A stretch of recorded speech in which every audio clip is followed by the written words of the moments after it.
বন্ধুরা, আজকের এই ভিডিওতে আমরা এমন একটি দেশ সম্পর্কে আলোচনা করতে চলেছি যে দেশকে পৃথিবীর স্বর্গ বলা হয়, যে দেশের মানুষেরা সব থেকে বেশি বয়সে বিবাহ করে, যে দেশে পৃথিবীর সব থেকে টেস্টি চকলেট পাওয়া যায়, যে দেশটিকে লেকের দেশও বলা হয়।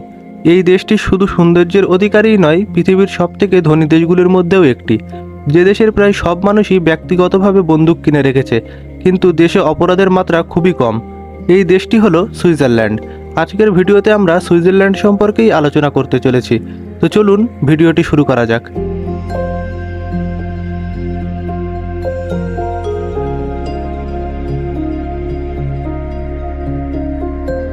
সুইজারল্যান্ডের অফিসিয়াল নাম সুইস কনফেডারেশন। সুইজারল্যান্ড একটি ল্যান্ডলক কান্ট্রি। এই দেশের জনসংখ্যা 87 লাখের কাছাকাছি। এই দেশের মোট আয়তন 41,285 বর্গ কিলোমিটার। এই দেশের 75% মানুষ শহরে বসবাস করে এবং 25% মানুষ গ্রামে। কিন্তু আপনি জানলে অবাক হবেন, সুইজারল্যান্ড পৃথিবীর সবথেকে ক্রিয়েটিভ দেশ। এই দেশের মানুষেরা কখনো বসে সময় নষ্ট করে না। তারা সর্বসময় কিছু নতুনত্ব করার চেষ্টা করে, আর এটিই তাদের সাফল্যের সবথেকে বড় কারণ। সুইজারল্যান্ডের নিয়মকানুন পৃথিবীর অন্য সকল দেশের থেকে অনেক আলাদা। সুইজারল্যান্ড এমন একটি দেশ যেখানকার মানুষেরা শখের কারণে ব্যক্তিগতভাবে প্রচুর পরিমাণ বন্দুক কেনে। কিন্তু এত পরিমাণ সাধারণ নাগরিকদের কাছে অস্ত্র থাকা সত্ত্বেও এই দেশে অপরাধের মাত্রা খুবই কম, কারণ তারা অস্ত্রকে কোনো প্রকার অপরাধমূলক কাজে ব্যবহার করে না। সুইজারল্যান্ডের সরকার দেশের সকল নাগরিকদের কাছে অস্ত্র রাখার অনুমতি দিয়ে রেখেছে তাদের নিজেদের সুরক্ষার জন্য। কিন্তু সুইজারল্যান্ডের প্রশাসন এতটাই সক্রিয় যে তাদের সেগুলি ব্যবহার করার প্রয়োজন হয় না, এবং দেশের শান্তি শৃঙ্খলা সর্বসময় বজায় থাকে। কিন্তু আপনি কি জানেন সুইজারল্যান্ডকে কেন পৃথিবীর স্বর্গ বলা হয়? যদি এক কথায় বলা হয় তাহলে এই দেশের সৌন্দর্যই দেশটিকে স্বর্গ বলার জন্য যথেষ্ট। এই দেশের চারিদিক পাহাড়ে ঘেরা। দেশে চাষের জন্য পর্যাপ্ত পরিমাণ উর্বর জমিও আছে। শীতকালে দেশের কিছু কিছু স্থানে তুষারপাত হয়। এর পাশাপাশি সুইজারল্যান্ড পৃথিবীর সবথেকে পরিচ্ছন্ন দেশগুলির মধ্যে একটি। এই দেশের জনসংখ্যা কম হওয়ার কারণে এই দেশের রাস্তাঘাটে কোথাও কোনো প্রকার জ্যাম হয় না। এক কথায় বলতে গেলে এই দেশটি সবকিছুর দিক থেকেই একদম পারফেক্ট। তাই এই দেশটিকে পৃথিবীর স্বর্গ বলা হয়। সুইজারল্যান্ডের মানুষ পৃথিবীর সবথেকে বেশি বয়সে বিবাহ করে। সুইজারল্যান্ডের পুরুষরা 32 বছর বয়সে এবং মহিলারা 29 বছর বয়সে বিবাহ করে। এর সবথেকে বড় কারণ এই দেশের মানুষদের পড়ালেখার প্রতি আগ্রহ। যদিও সুইজারল্যান্ড পৃথিবীর সবথেকে ধনী দেশগুলির মধ্যে একটি, কিন্তু এই দেশের ছাত্রছাত্রীদের পড়াশোনার জন্য কোনো প্রকার টাকা খরচ করতে হয় না।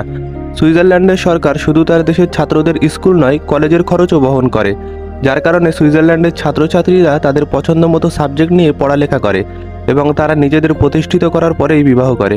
সুইজারল্যান্ডে পৃথিবীর সবথেকে টেস্টি চকলেট পাওয়া যায়।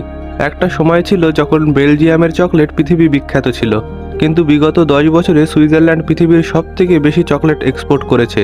সুইজারল্যান্ডে প্রচুর চকলেট ফ্যাক্টরি রয়েছে। এই সকল ফ্যাক্টরিতে সুইজারল্যান্ডের বহু নাগরিক চাকরি করে। এছাড়াও সুইজারল্যান্ডকে লেকের দেশও বলা হয়।